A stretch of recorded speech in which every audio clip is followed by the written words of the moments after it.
Marami na akong narinig na kwento tungkol sa mga aswang, mga nilalang na binabalot ng takot ang mga baryo kapag sumasapit ang dilim. Pero ni minsan, hindi ko inakala na magiging bahagi pala ako ng isang kasaysayan na lalampas pa sa mga naririnig kong alamat. Ako si Lando, tubong Iloilo, at anak ng isang magsasakang maagang kinuha ng sakit ang buhay. Simula pagkabata, sanay na akong iwasan ng mga kapitbahay, akala nila malas ako, dala ko raw ang sumpa ng kahirapan, at kung ano-anong tsismis na kinapitan ng mga takot at inggit. 18 ako nang una kong maramdaman na may kakaibang gumagapang sa likod ng mga bulong sa gabi. Sa isang kubo sa gilid ng maisan ako lumaki kasama si Mang Doro, pinsan ng tatay ko na siyang kumukop sa akin. Wala akong ina, sabi nila iniwan daw ako para sumama sa ibang lalaki sa Maynila. Kaya lumaki akong bitbit ang pangalan ng ama ko na para bang bigat na hindi ko maalis-alis sa balikat. May isa lang akong matalik na kaibigan, si Talia. Anak siya ng manghihilot sa kabilang baryo. Palabiro si Talia, parang sinadyang ilagay ng Diyos sa buhay ko para kahit paano'y gumaan ang araw-araw kong pakikibaka sa gutom at panlilibak. Kapag tinutukso ako ng mga kabataan sa baryo, siya ang unang babato ng bato pabalik.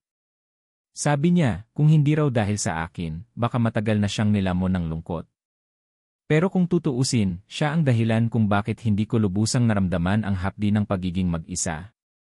Isang gabi, nang bumagyo at nag-brownout ang buong baryo, nakaupo kami ni Talia sa bangko sa harap ng kubo. Ang lamig ng hangin at ang kulog ay parang pinipilit takutin ang mga pusong mahihina. Pero kami, tumatawa lang habang pinapakinggan ang mga kwento ng matatanda, mga multo raw na sumasayaw sa ilalim ng puno ng balete, mga tiyanak na umiiyak sa tabi ng ilog. Lando, kung aswang ka, anong unang gagawin mo? Tanong ni Talia habang nilalaro ang dulo ng kanyang buhok. E di kakainin kita, sabay tawa ko. Loko! Ano ako, manok? Sabay kurot niya sa tagiliran ko. Sandali lang yon, sandaling nakakalimutan kong ako yung Lando na tinuturing na malas. Pero pagkatapos ng gabing iyon, doon na nagsimula ang kakaibang kaba na bumalot sa mga gabi ko. Kinabukasan, paggising ko, may mga manok na patay sa likod bahay. Ang leeg parang nilaslas pero walang dugo. Si Mang Doro, tahimik lang na nagwalis sa paligid, habang ako na may nakatitig sa mga patay na hayop. Wala akong masabi. Nagtama ang tingin namin at parang may gusto siyang sabihin pero pinili na lang niyang lumingon palayo. Lando, baka may ahas lang, sabi ni Talia nang dumalaw siya kinahaponan, dala ang balot na tinapay at kape. Pero kita ko sa mata niya na hindi siya kumbinsido. Kahit ang boses niya, nanginginig sa pilit na tapang. Lumipas ang mga araw, paulit-ulit na may nawawalang mga manok, minsan aso, minsan kambing. Ang mga matatanda, bulungan na ang mga bibig. May ilan na sumulyap sa akin habang naglalakad ako papuntang bukid. Iba ang tingin nila, yung parang alam nilang may bahid na ako ng kadiliman. Isang gabi, habang nagbibilang ako ng butil ng mais sa sako, narinig ko ang yabag sa labas. Una, akala ko si Mang Doro lang o baka si Talia. Pero may kakaiba, hindi ito yabag ng tao. Mabigat. Parang hinihila ang sarili sa lupa. Dahan-dahan akong sumilip sa butas ng dingding. Wala akong nakita. Pero naroon ang tunog, parang pag-iyak na hindi ko mawari kung bata o matanda. At sa pagitan ng mga hikbi, may mahinang tunog ng pakpak na hinahampa sa hangin. Kinabukasan, sinabi ko kay Talia ang narinig ko. Hindi siya natawa tulad ng dati. Bagkus, hinawakan niya ang kamay ko. Lando, alam mo ba yung kwento ng mga babaylan dito sa Iloilo? Tanong niya. Umiling lang ako.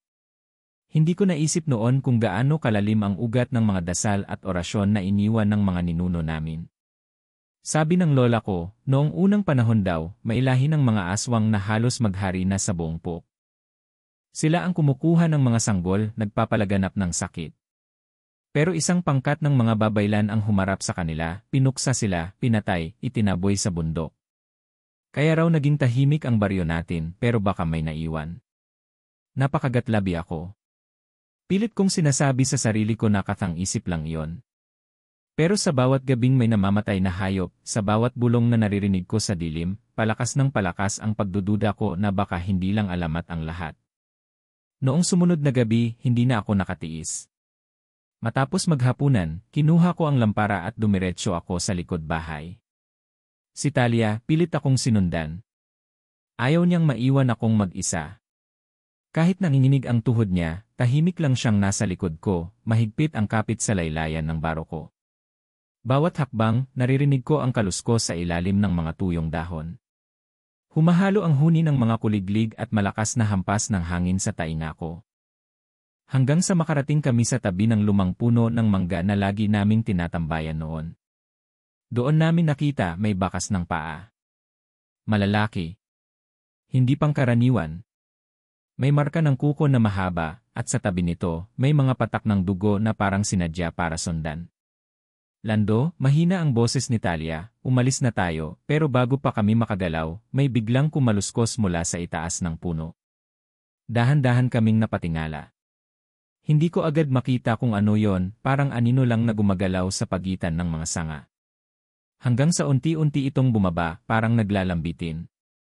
May pakpak, mahaba ang buhok at ang mga mata pula. Hinila ako ni Talia papalayo. Tumakbo kami pabalik ng kubo. Ang lampara, nahulog at namatay ang apoy. Sa gitna ng dilim, naririnig ko ang tibok ng puso ko, halos sumabay sa malalim na huni ng nilalang na yon. Pagkarating sa loob, pinilit ko isarado ang lahat ng bintana. Si Talia, hinal na hinal at nanginginig.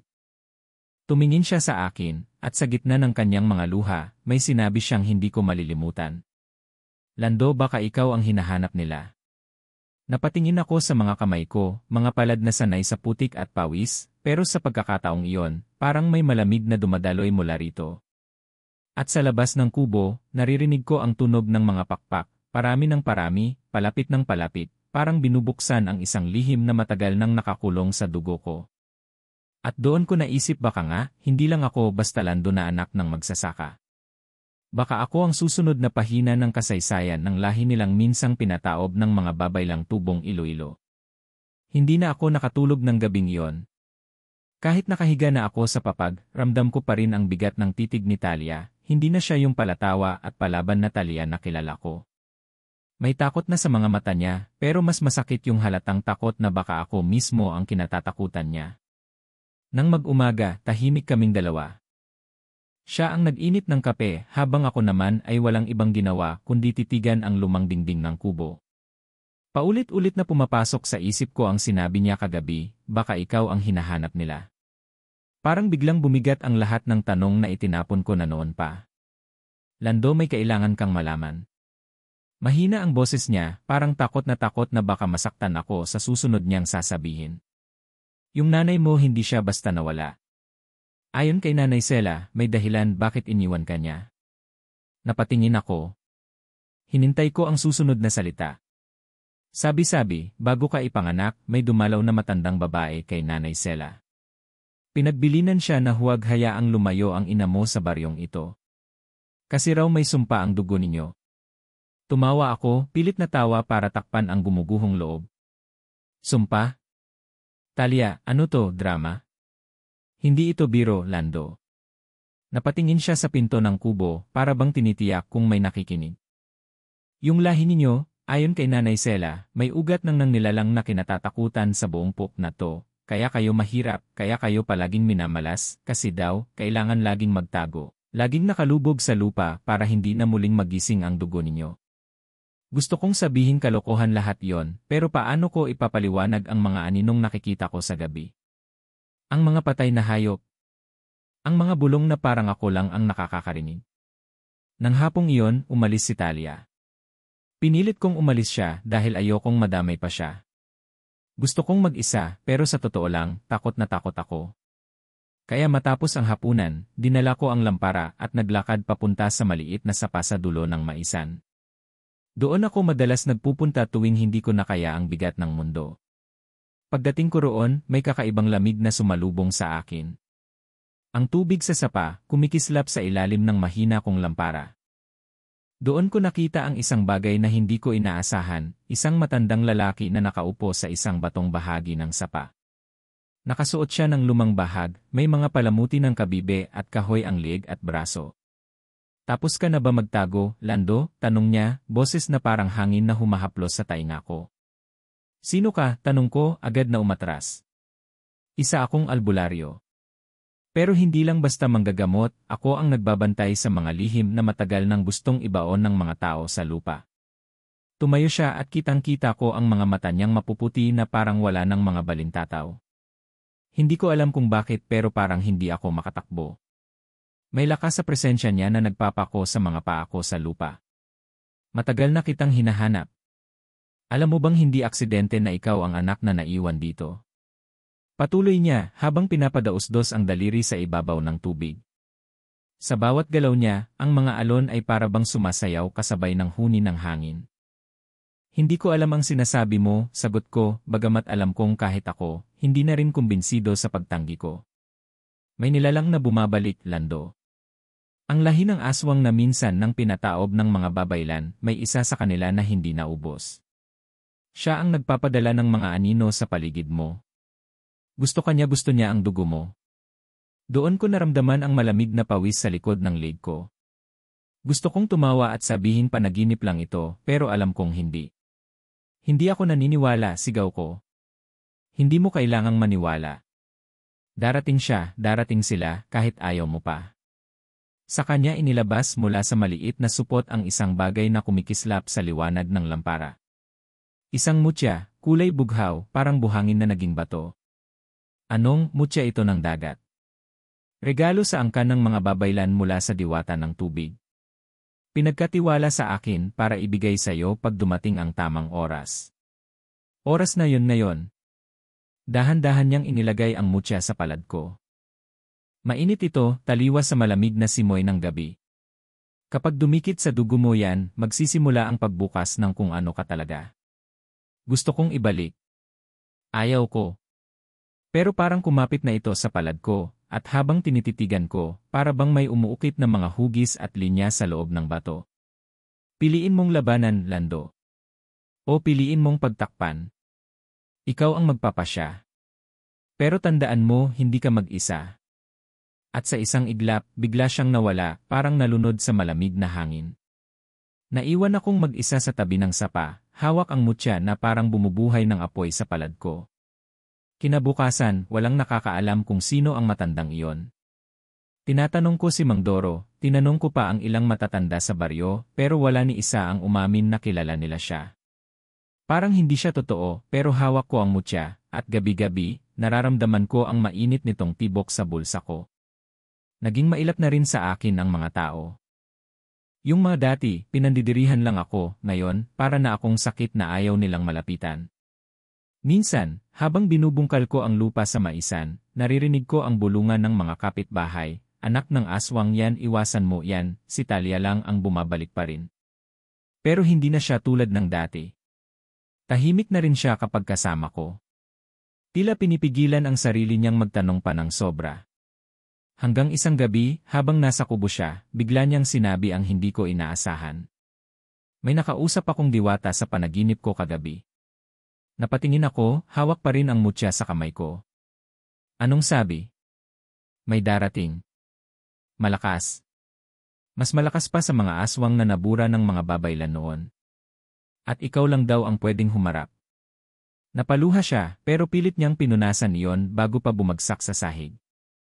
Ayoko, Talia. Hindi ako bayani. Kung totoo man to, hindi ako handa. Hindi ko kayang hindi ko na natapos ang sasabihin ko. Ramdam ko ang bigat ng hangin na parang sinasakal ang dibdib ko. Niyakap niya ako. Kaya mo. Hindi mo kailangang mag-isa. Mula noon, tuwing gabi, sinusubukan kong kausapin ang mutya. Pinipilit kong intindihin kung ano ang gusto nitong iparating. Minsan, nakikita ko ang sarili ko sa tubig ng sapa, pero hindi na ako yung Lando na kilala ko. May mga anino sa likod ko, hugis na parang pakpak ng paniki at mga matang pula. Napapaatras ako pero alam kong hindi ko matatakasan ang totoo. Isang gabi, habang hawak ko ang mutya, naramdaman kong may malamig na kamay na dumampi sa balikat ko. Pagharap ko, wala. Pero sa dulo ng maisan, nakita ko ang isang babae, hindi ko maaninag ang mukha, pero kitang-kita ko ang mahabang buhok at puting-puti ang suot. Tila nakalutang siya sa lupa. Lumapit ako, dahan-dahan. Bawat hakbang, parang hinihigop ang hangin sa paligid.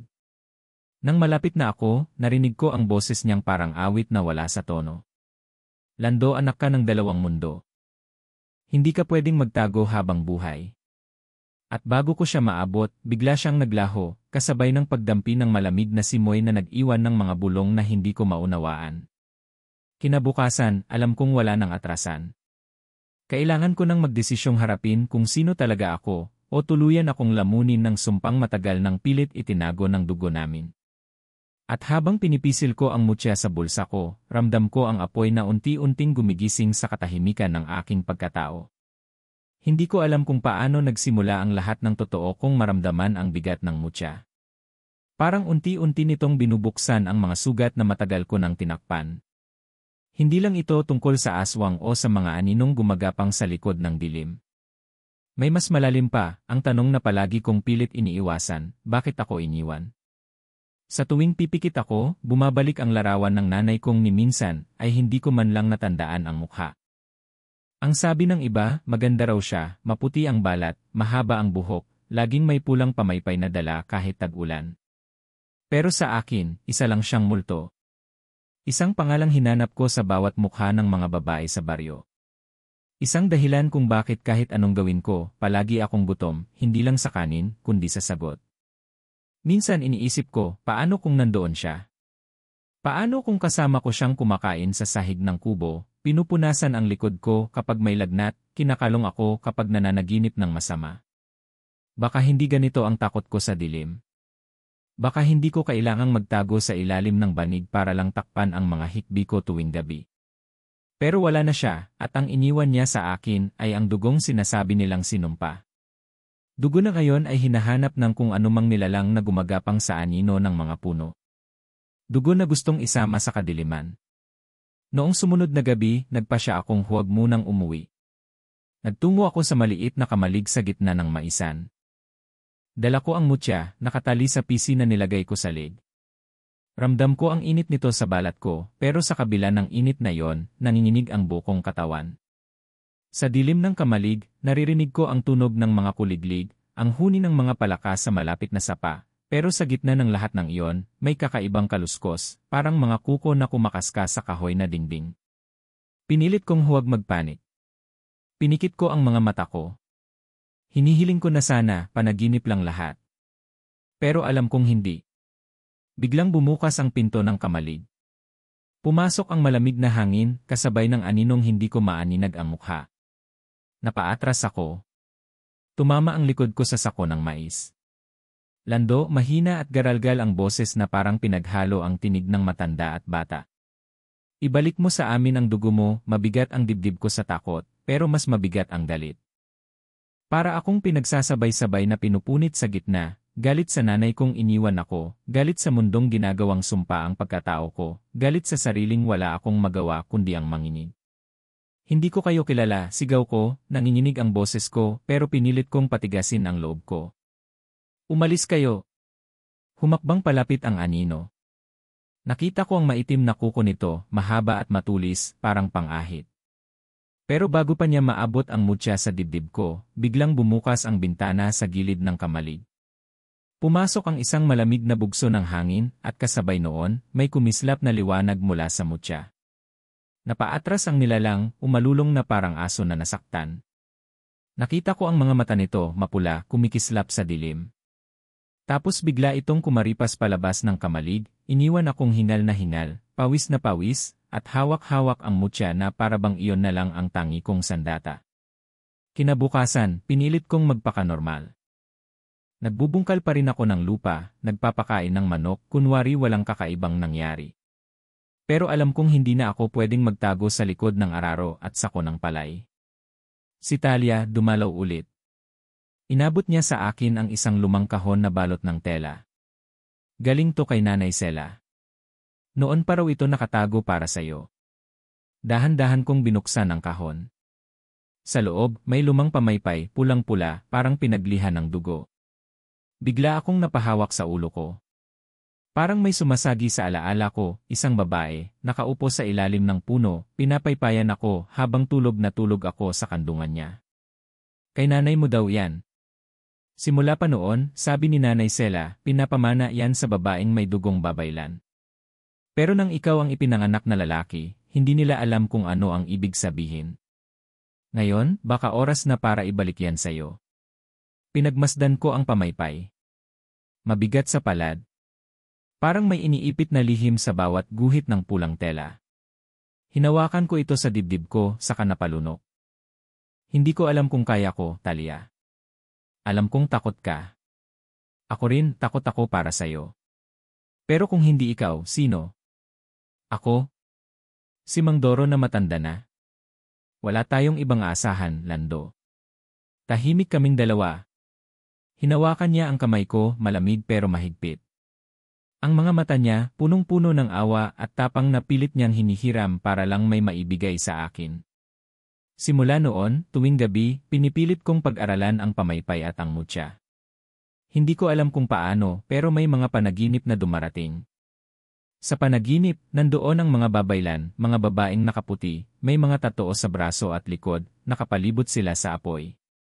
Pinapakita nila kung paano gamitin ang pamaypay, hindi ito basta bagay na pangpaypay lang, kundi sandata na kayang sumugpo ng dilim kung kaya mong dalhin ang apoy ng loob mo. Pero sa totoong buhay, mahirap isabuhay ang tapang. Lalo na kapag halos gabi-gabi ay sinusubukan akong siraan ng sarili kong takot. May mga anino na dumadaan sa gilid ng kubo. May mga sigaw na naririnig ko mula sa kakahuyan, sigaw na parang pangalan ko ang tinatawag. Isang gabi, habang nasa labas ako ng kubo, dala ang pamaypay, nakita ko ang 3 anino na naglalakad sa gilid ng maisan. Mga lalaki sila, pero kitang-kita sa hugis ng mga likod nila na hindi na normal ang katawan nila. Baluktot ang gulugod, mahahaba ang daliri, at ang mga mata, kulay pula na parang sinilaban. Tumakbo ako papasok ng kubo. Hinila ko si Talia papasok ng silid. Lando, lalabanan mo ba sila? Bulong niya, nanginginig ang boses. Hindi ko alam kung kaya ko. Hindi ko alam kung anong gagawin ko. Kung hindi ngayon, kailan? Kung hindi ikaw, sino? Pinikit ko ang mga mata ko. Pinilit kong damhin ang init ng mutya sa dibdib ko at ang bigat ng pamaypay sa kamay ko. Bumulong ako sa hangin, hindi ko alam kung para kanino, para ba sa nanay kong wala na. Para ba sa mga babaylan na matagal ng abo? O para sa sarili kong matagal nang natutulog sa dilim? Nang bumukas ang pinto ng kubo, nakita ko ang 3 anino, nakatayo sa bungad. Nakangisi sila, mga ngiting hindi tao, mga ngiting puno ng pangako ng kamatayan. Hinakbang ko ang isang paa ko pasulong. Hawak ang pamaypay, pinilit kong huwag manginig ang boses ko. Ako ang gusto ninyo, di ba? Ako ang hanap ninyo. Huwag niyong idamay ang iba. Wala silang imik. Tanging ang hangin lang ang nagdadala ng huni ng halakhak nilang daralgal. At sa gitna ng lahat ng iyon, naramdaman ko ang init na bumalot sa palad ko, ang mutya, kumikislap na para bang may apoy na gustong kumawala. Pinilit kong huwag bitawan ang pamaypay. Ramdam ko ang bigat ng lahat, ang galit sa nanay kong iniwan ako, ang takot na baka tama nga sila, ang bigat ng lahing ayaw kong angkinin pero ngayon, ako na lang ang natitirang pumipigil sa pagbabalik ng kadiliman. Isang hakbang pa sila palapit. Tumingin ako kay Talia. Nangingilid ang luha niya pero tumango siya, isang tango na nagsasabing kahit takot siya, hindi niya ako iiwan. Humarap ako sa dilim. Huminga ako ng malalim, pinilit alalahanin ang panaginip, ang mga babaylan na nagsabing hindi lang dugo ang puhunan, kundi ang lakas ng loob na harapin ang anino ng sariling pagkatao. At bago pa nila maabot ang pintuan, iwinagayway ko ang pamaypay. Hindi ko alam kung tama ba ang galaw, pero sa mismong pagdampi ng hangin mula rito, naramdaman ko ang init na kumalat sa paligid. Pumusyaw ang dilim. Umalinggaw ang sigaw ng 3 nilalang, parang pinapasok ng apoy ang mga kaluluwa nila. Pero alam kong hindi pa tapos. Sa unang beses, alam kong hindi ko pa kaya.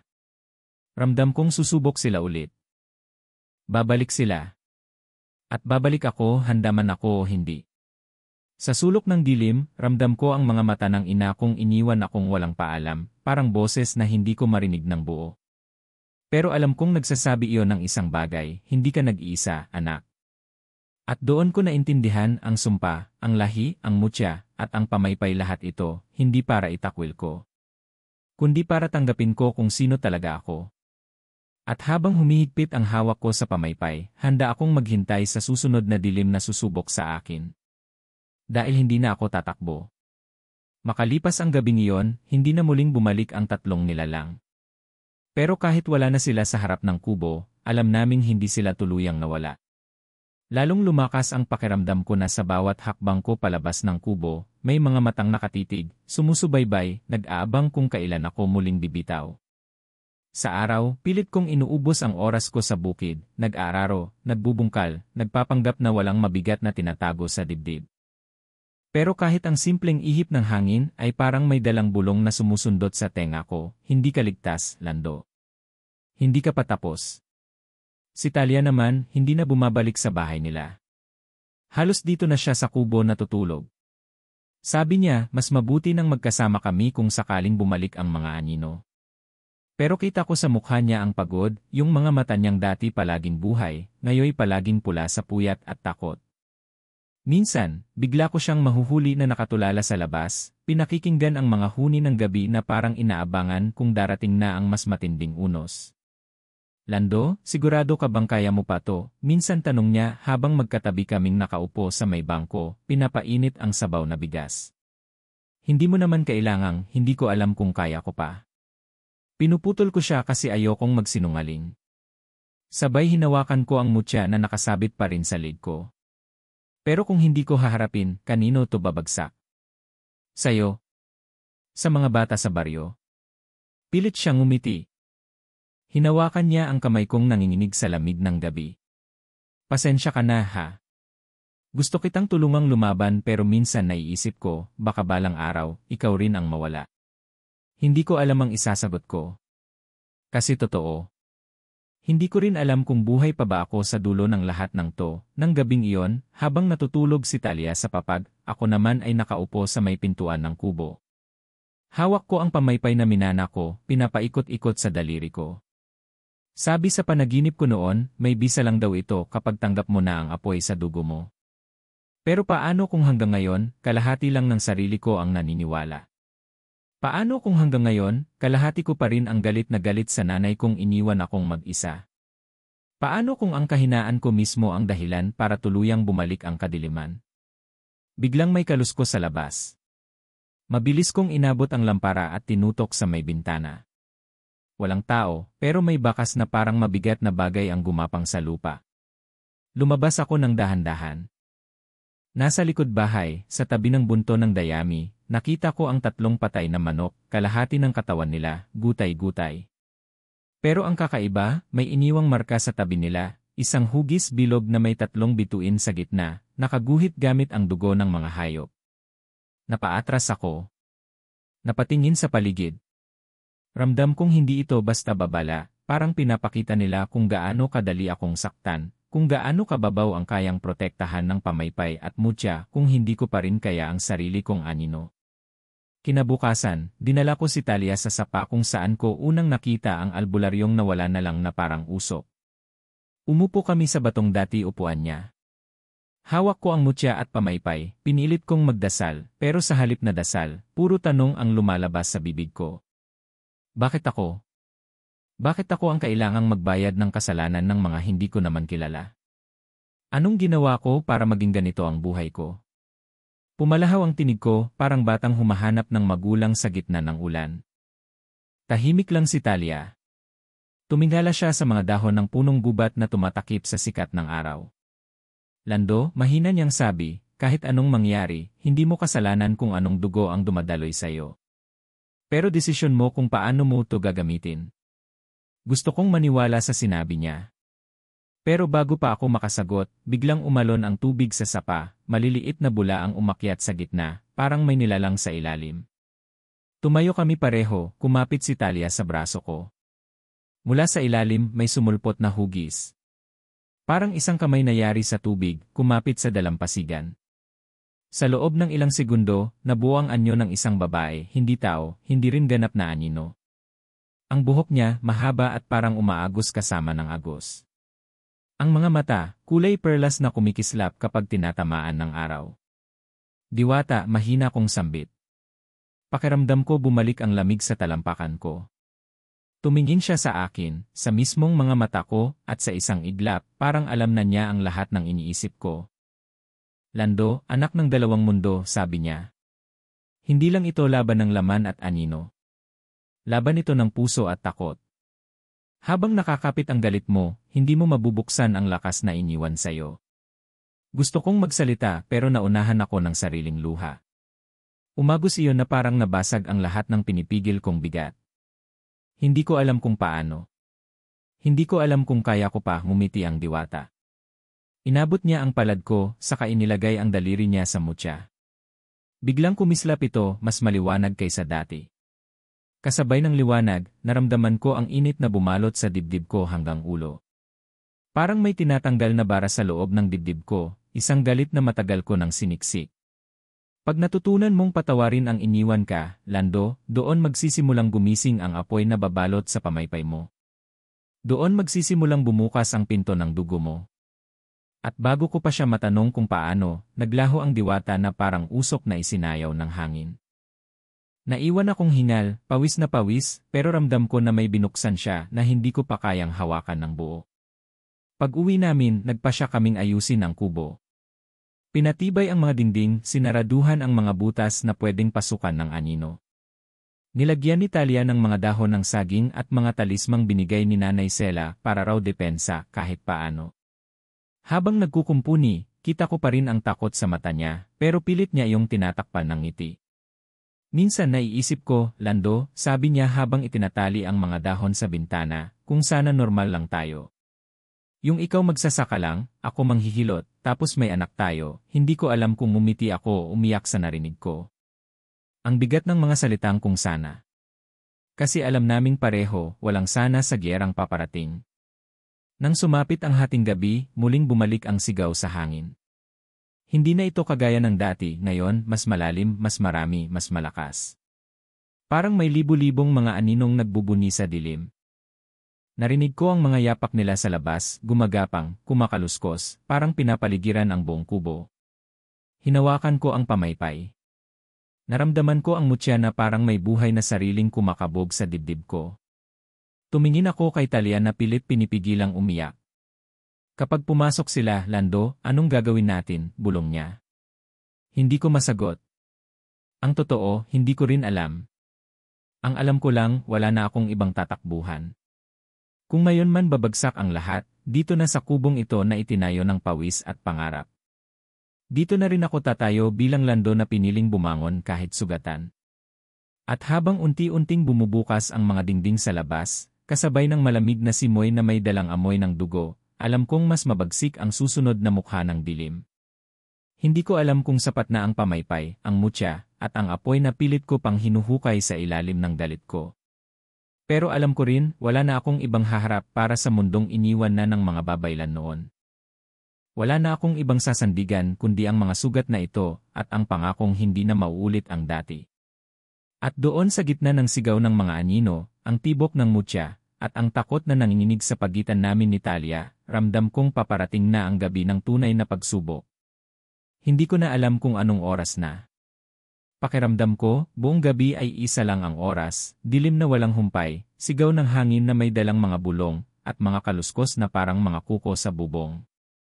Nakaupo kami ni Talia sa sulok ng kubo, hawak ko ang pamaypay sa isang kamay at ang mutya sa isa. Ang lamig ng hangin ay parang gumagapang sa buto. Kahit anong higpit ng hawak ko sa mutya, hindi nito mapigilan ang pawis na bumubukal sa batok ko. Si Talia, pilit niyang pinipigilang magpahalata na nanginginig siya. Minsan nahuhuli ko siyang nakatitig sa labas, sa itim na likod ng bintana na para bang may inaabangan siyang darating. Talia, mahina kong sabi. May nararamdaman ka ba? Napatingin siya sa akin, mabilis na umiiwas ng tingin. Wala. Takot lang ito, Lando. Lahat naman tayo takot ngayon. Pero may kung anong bumundol sa dibdib ko. Yung sagot niya, parang walang bigat, parang hindi niya ako tinitingnan sa mata. Bago pa ako makapagtanong, biglang may narinig kaming kalabog sa bubong. Sunod-sunod. Parang may mabibigat na bagay na naglalakad sa pawid. Napalingon ako. Hinawakan ko ang braso ni Talia pero nanlalamig siya. Lando, mahina niyang bulong, kailangan nating umalis dito. Hindi naligtas ang kubo. Kailangan mong dalhin ang mutya sa sapa, doon ka ligtas. Ha? Paano ka? Tanong ko agad. Hindi bale ako. Mas mahalaga ikaw ang kailangan ng mutya. Kung mahulog ito sa kamay ng mga aswang, tapos na tayo. Gusto kong maniwala sa sinasabi niya. Pero bakit parang ang bilis ng desisyon niya? Bakit parang may alam siyang hindi ko alam? Talia, hinawakan ko ang magkabila niyang balikat. Ano bang hindi mo sinasabi sa akin? Umiiwas siya ng tingin. Biglang bumukas ang bubong, mga sanga at pawid na bumigay, kasabay ng pagbagsak ng isang anino na parang usok na naging laman.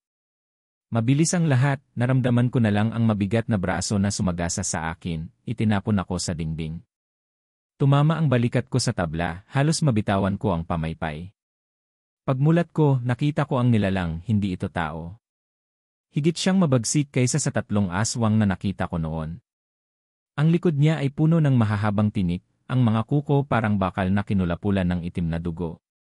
Sa gitna ng dilim, nagliwanag ang pula niyang mga mata. At sa tabi niya si Talia. Nakatalikod siya sa akin, pero hindi siya gumagalaw. Hindi siya tumatakbo. Hindi siya nagsisigaw.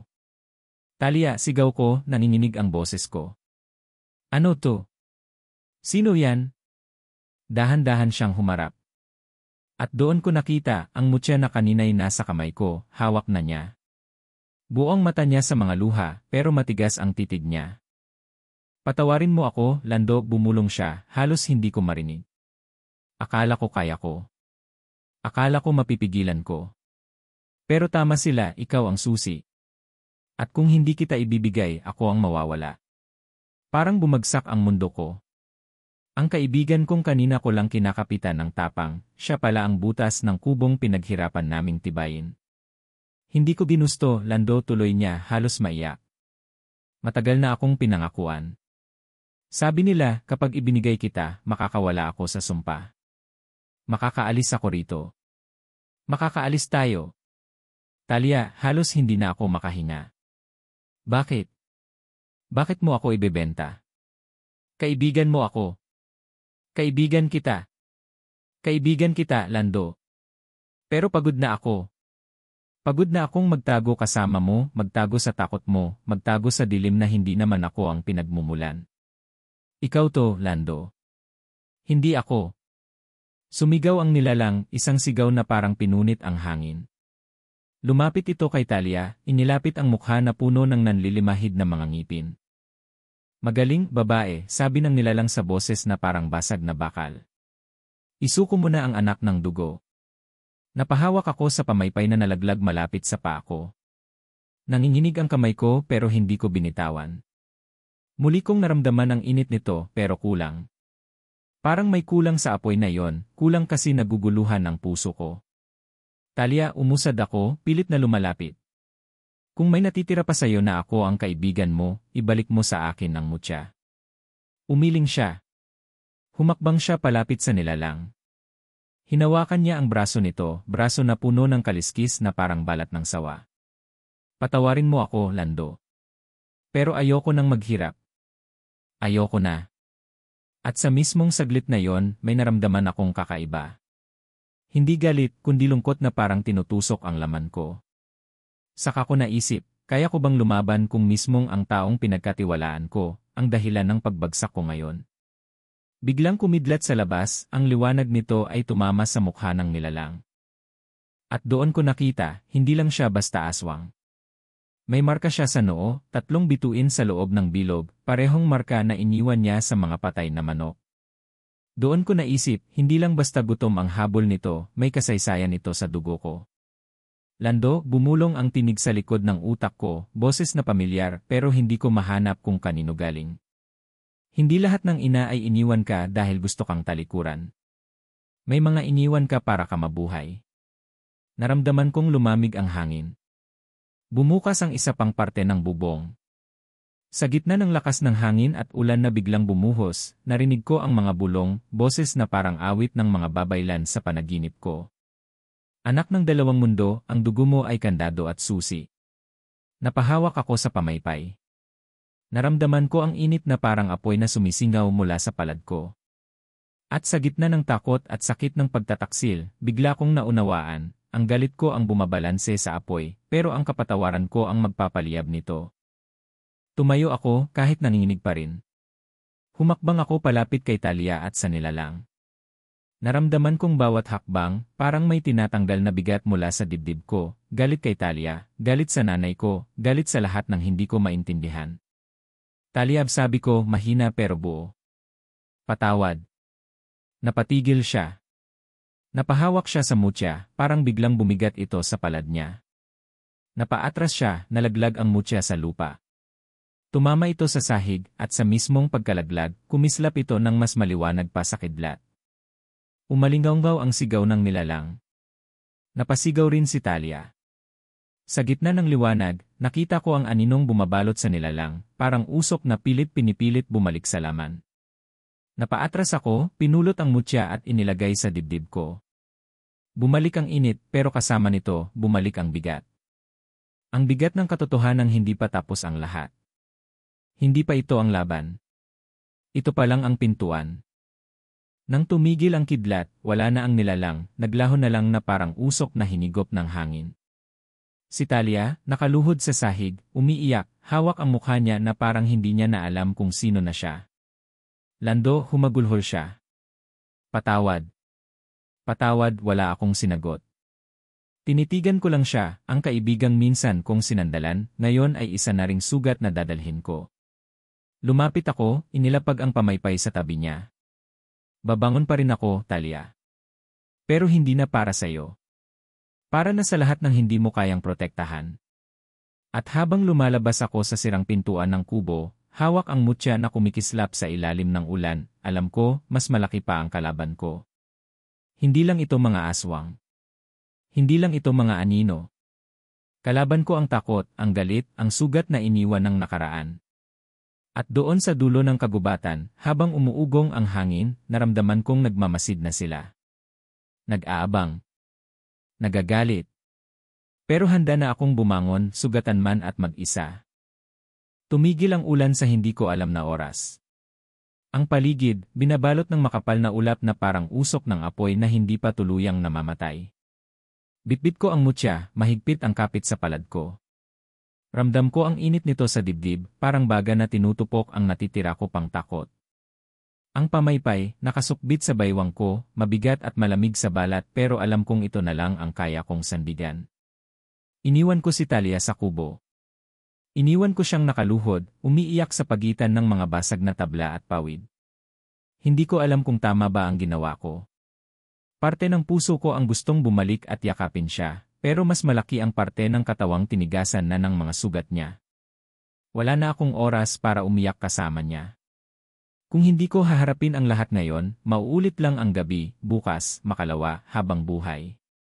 Hindi ko alam kung saan ako dadalhin ng mga paa ko.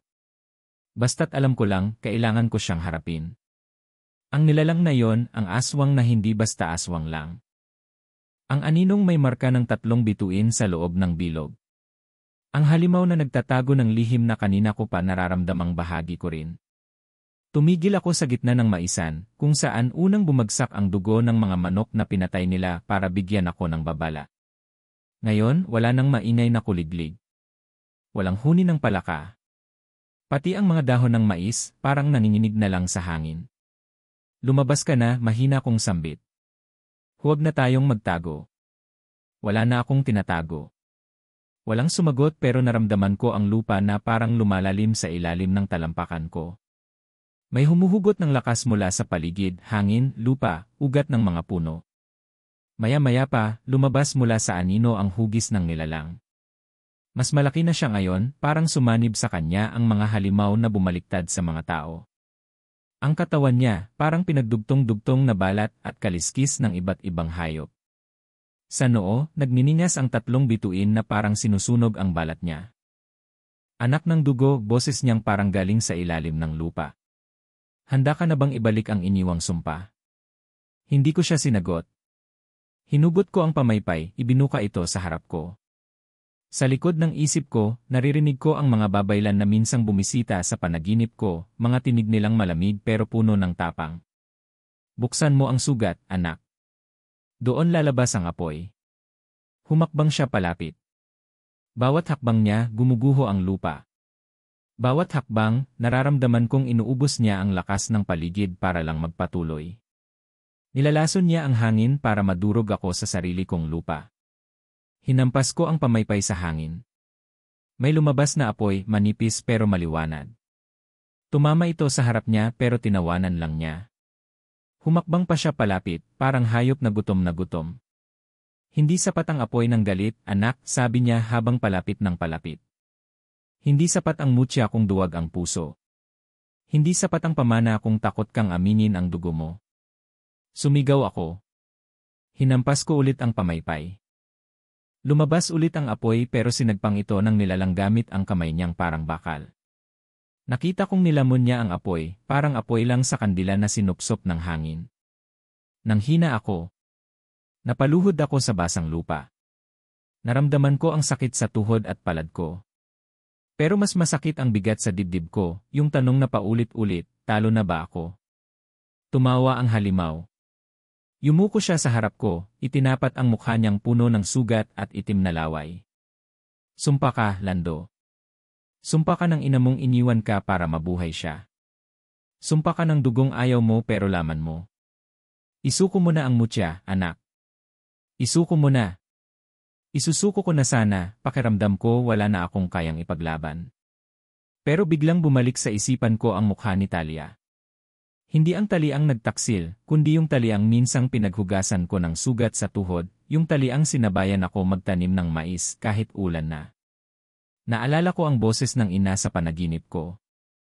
Ang awit na hindi ko maintindihan pero palaging bumabalot sa akin tuwing ginigising ako ng takot. Napakapit ako sa mutya. Ramdam ko ang init na parang kumakagat sa palad ko. Isiniksik ko ito sa dibdib ko. Hinawakan ko ang pamaypay, sinaksak ko ito sa lupa. Sa isang iglap, parang bumuka ang paligid, hindi ko alam kung imahinasyon ba ito o totoo. Nakita ko ang mga anino ng mga babaylan na parang mga punong nakatayo sa paligid namin. Lando, sabi ng isa. Buksan mo ang sugat. Hayaan mong dumugo ang galit at patawad. Hinila ko ang manggas ko. Ginamit ko ang pinakatalim na sulok ng pamaypay, nilaslas ko ang balat sa braso ko. Sumirit ang dugo, bumagsak sa lupa, sumanib sa mutya na kumikislap na parang bituin sa gabi. Napaatras ang nilalang. Sumigaw siya, galit na galit. Tinangka niyang lapitan ako pero bumalot ang liwanag mula sa mutya at dugo. Ramdam kong may kumikirot sa loob ng dibdib ko, pero hindi ito takot, ito yung sakit na minsang tinakasan ko. Sakit ng iniwan, sakit ng pinagtaksilan, sakit ng tinakwil. Pero ngayon, hindi ko na ito tinatanggihan. Inakap ko ito. Bumuka ang pamaypay sa hangin. Mula sa sugat sa braso ko, parang may apoy na sumanib sa dahon nito. Iwinagayway ko ito sa harap ng halimaw. Sa unang hampas, sumiklab ang apoy na kumain sa mga aninong bumabalot sa katawan niya. Sumigaw siya, sigaw na parang hayop na pinapalaya sa pugad nito. Pilit siyang lumapit pero bawat hakbang niya, sinusunog siya ng liwanag na galing sa dugo ko. Parang alam kong bawat patak ng dugo, hindi lang akin, dugo ito ng lahat ng babaylan, ng ina kong minsang inalay ang buhay niya para mabuhay ako. Hindi ako sumpa, sigaw ko habang hinahampas ko ulit ang pamaypay. Hindi ako anak ng takot. Ako ang anak ng apoy. Muling lumakas ang apoy. Pumunit ito sa katawan ng nilalang, isa-isa niyang balat at kaliskis, hinila pabalik sa lupa na tila humihigop sa kanya. Nakita ko sa huling iglap ang mga mata niya, hindi na mapula, kundi maputi at pagod. Parang mata ng isang nilalang na minsang tao rin. Patawad, mahina niyang sambit bago siya tuluyang nilamon ng liwanag. Kasabay noon, naramdaman kong bumigat ang pamaypay. Napaluhod ako. Bumabagsak ang ulan na kanina lang huminto, para bang naghuhugas ng lahat ng dumi na iniwan niya. Pero bago pa ako tuluyang makahinga, may narinig akong sutsot sa likod ko. Humarap ako, si Talia. Basa ang buo niyang katawan, nanginginig, pero sa kamay niya, may hawak siyang kutsilyo. Ang mga mata niya, hindi na ang kaibigan kong kilala ko. May itim na linya sa ilalim ng mga mata niya na parang ugat na nangingitim. Lando, nanginginig ang tinig niya pero malalim. Hindi pa tapos. Hindi lang siya ang gusto ng dilim. Ikaw pa rin ang susi. At sa gitna ng ulan at apoy na papatapos na, naramdaman kong bumalik ang takot na akala ko ay nilamon na ng apoy. Pero ngayon, mas buo ang dibdib ko. Dahil kung ito man ang huling sugat na kailangan kong harapin, haharapin ko, kahit ang ibig sabihin, kailangan ko ring isakripisyo ang natitira kong puso. Hawak ang pamaypay na mabigat sa palad, hinarap ko siya. Sa pagitan naming dalawa, bumubulong ang ulan, paalala na ang dilim, kahit sandaling natatalo, palaging may paraan para bumalik. At doon sa gitna ng putik at basang lupa, alam ko, may isa pang huling apoy na kailangan kong silaban. Hindi ko alam kung ilang segundo lang ba ang lumipas o buong buhay ko na ang nakataya nang magkatitigan kami ni Talia sa gitna ng ulan. Hawak niya ang kutsilyo na nanginginig sa kamay niya. Ako naman, ang pamaypay ko'y mabigat na, parang kargada ng lahat ng dugot apoy na bumalot sa mga pangarap at galit ng lahing gusto niyang tapusin. Talia, mahinang sambit ko. Ramdam kong umiiyak na ang mga mata ko kahit walang tunog. Ayoko na. Ayoko na ng ganito. Hindi siya sumagot. Pero sa mga mata niya, nakita ko ang takot. Hindi na siya halimaw sa harap ko. Isa na lang siyang batang babae na nabaon sa sumpang pinili niyang hindi iwanan. Kung papatayin mo ako, sabi ko habang dahan-dahan kong inilapag ang pamaypay sa basang lupa, hindi na ako lalaban. Kung yan ang kabayaran para lumaya ka, sige. Pero Talia, kung totoo na kaibigan mo pa rin ako, sana maisip mo kung sino talaga ang kaaway mo. Umangat ang kutsilyo niya. Nanlilisik ang mga mata niya sa gitna ng mga luha. Nakita ko ang mga ugat sa lig niya na parang may buhay na itim na usok na gumagapang sa ilalim ng balat. Hindi ko ginusto to, Lando, sigaw niya. Hindi ko pinangarap na maging ganito. Gusto ko lang ng buhay na walang takot. Gusto ko lang ng normal na bukas. Alam ko. Ramdam ko ang sakit niya. Ramdam ko dahil yon din ang sakit ko. Kung kaya ko lang sanang kunin lahat ng bigat niya, ginawa ko na. Talia, hinakbang ko siya kahit nakataas ang kutsilyo. Pasensya na kung ikaw ang naging daan ng dilim. Pasensya na kung sa akin ibinuhos ang lahat ng galit mo sa mundo. Pero hindi ikaw ang kalaban ko. At hindi rin ako ang kalaban mo. Umiyak siya ng tuluyan. Parang bata na nawalan ng gabay. Dahan-dahan niyang ibinaba ang kutsilyo. Pero bago pa man ito tuluyang bumagsak sa putik, biglang lumamig ang hangin. Isang hangin na pamilyar na sa akin, ang aninong bumabalot sa bawat takot, sa bawat lihim na hindi kayang sambitin. Sa likod ni Talia, bumalot ang usok. Humugis ito na parang kamay na inaabot ang batok niya. Tumitig siya sa akin, mga mata niyang nanlilisik, pero hindi na siya yon. Ang halimaw na sinumpa naming tapusin, bumalik na naman. Isa lang ang paraan para putulin ito, ang pamaypay. Dali-dali kong dinampot ang pamaypay. Ramdam ko ang init na bumalik sa palad ko. Dugo ko, pawis ko, galit ko, lahat ng iyon, nagsama-sama sa huling hampas. Humakbang ako papalapit. Inabot ko si Talia hindi para saktan siya, kundi para hawakan ang mga pisngi niyang giniginaw. Patawad, Talia, bago ko tuluyang ihampas ang pamaypay sa usok na bumabalot sa kanya, nakita kong ngumiti siya sa gitna ng luha. Salamat, Lando, isang hampas. Isang sigaw ng hangin na parang binali ang katahimikan. Nawala ang usok, kasama ang bigat ng sumpang bumabalot sa kanya.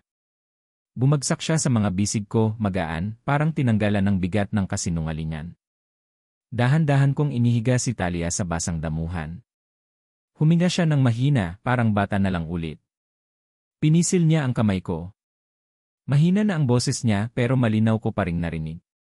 Patawarin mo ako, wala kang kasalanan, bulong ko.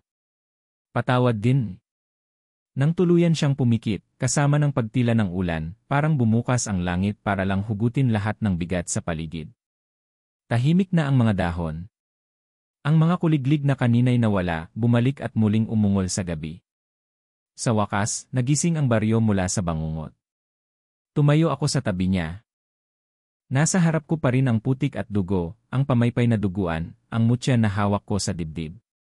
Sa gitna ng lahat ng iyon, naiwan ako, sugatan pero buhay. Lumipas ang mga araw, dahan-dahan kong nilinis ang kubo. Tinanggal ko ang mga basag na dingding. Pinulot ko ang mga tirang palay na sinira ng bagyo. Bumalik ako sa sapa kung saan una kong nakita ang diwata. Doon ko inilibing ang mutya, hindi na para itago kundi para ipasa sa lupa ang apoy na minsang nagligtas sa akin. Kada gabi, naririnig ko pa rin ang boses ni Talia sa hangin. Minsan, nararamdaman kong nakaupo siya sa tabi ko sa bangkong gawa sa pinutol na kahoy. Minsan naman, naririnig ko ang mga awit ng babaylan na tila pinapakalma ang sugat sa loob ko. Hindi ko alam kung totoo ba silang nandyan o multo lang ng alaala. Pero alam ko, hindi na ako nag-iisa. Lumapit ang mga tao sa baryo sa akin. Unti-unti nilang pinaniwalaan ang mga kwento. Hindi lahat ay naniwala agad, pero sapat na ang ilan para muling mabuhay ang lupa. Sama-sama kaming nagtanim ng palay. Sama-sama kaming nagbantay sa gabi. At sa mga sigaw ng bagyong sumasagi paminsan-minsan, sama-sama naming ipinagdarasal ang katahimikan. Hindi ko alam kung tuluyang nawala ang lahi ng mga nilalang na bumangon mula sa dilim. Ang alam ko lang, habang may takot, babalik sila. Pero habang may isang tao na handang tumayo at yakapin ang apoy, kahit sugatan, kahit pagod, kahit mag-isa, palaging may pag-asang sisikat ang araw. Minsan, sa gitna ng pagtatanim, naaalala ko ang mukha ng nanay ko sa panaginip.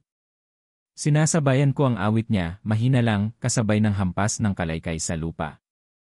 Wala na akong galit. Wala na akong tanong.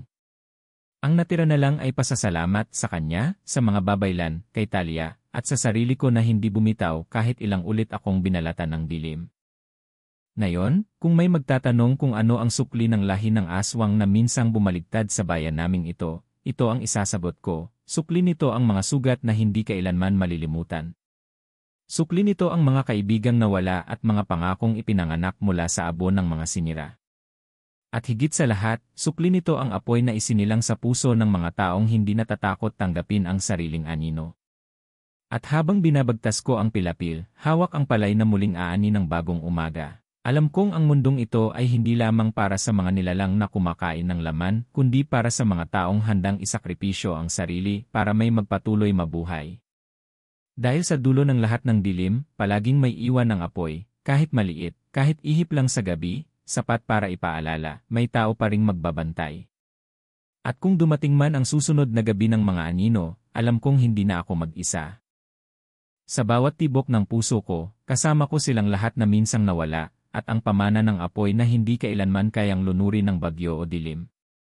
Hanggang sa huling patak ng ulan, hanggang sa huling bulong ng hangin, ang lahing minsang pinataob, mananatiling gising sa mga mata ng mga taong handang bumangon.